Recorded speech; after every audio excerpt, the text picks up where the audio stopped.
हाँ जी, नमस्कार सभी को। फिलहाल में पाकिस्तान के द्वारा एक टेरर अटैक किया गया था भारत में जो पहलगाँव है, उसमें जो कि कश्मीर में पड़ता है और उसके विरोध में भारत ने 5 बड़े फैसले लिए हैं। उनमें सबसे बड़ा और जो पहला फैसला है वो है सिंधु जल समझौते पर रोक। जी हाँ, 1960 में भारत और पाकिस्तान के बीच सिंधु और उसकी जो सहायक नदियाँ हैं, उस पे एक समझौता हुआ था जिसका 80% पानी पाकिस्तान को दिया जाता था। ये जो टेरर टेरर अटैक है उसके विरोध में भारत ने वो पानी बंद कर दिया है। जो 1960 का ट्रीटी थी उसको भारत जब तक पाकिस्तान इस टेरर अटैक के ऊपर कोई पुख्ता कदम नहीं उठाता है तब तक इसको रद्द किया गया है।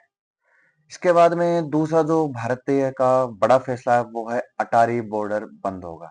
जी हाँ, अटारी बॉर्डर जो भारत और पाकिस्तान के बीच में एक मेन बॉर्डर था, जहां से भारत और पाकिस्तान के जो यात्री हैं, जो भारत जाने वाले भारत आते थे, पाकिस्तान जाने वाले पाकिस्तान जाते थे, उस बॉर्डर को तत्काल प्रभाव से बंद कर दिया गया है। और जो पाकिस्तान में भारतीय हैं जो एक डॉक्यूमेंटेशन के तहत वैध जो दस्तावेज हैं उनके तहत पाकिस्तान में गए हुए थे, उनको 1 मई 2025 तक भारत लौटने का समय दिया गया है।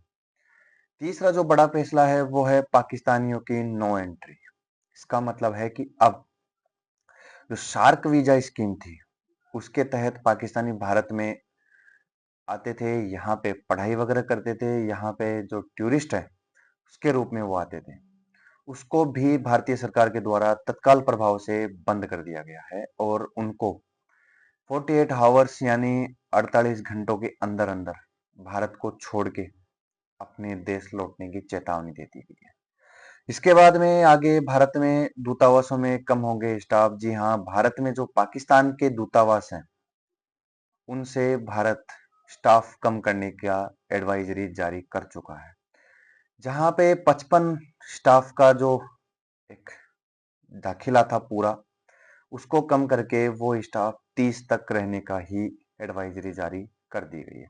इसके साथ ही भारत भी जो इस्लामाबाद में भारत का जो दूतावास है वहां से अपने जो स्टाफ है उसको कम करने की कवायद स्टार्ट कर दी गई है। इस टेरर अटैक के खिलाफ जितने सख्त कदम उठाए जाए भारतीय सरकार के द्वारा उतने कम है। जब तक भारत इस पे स्ट्रिक्ट नहीं होगा तब तक टेरर खत्म नहीं होगा।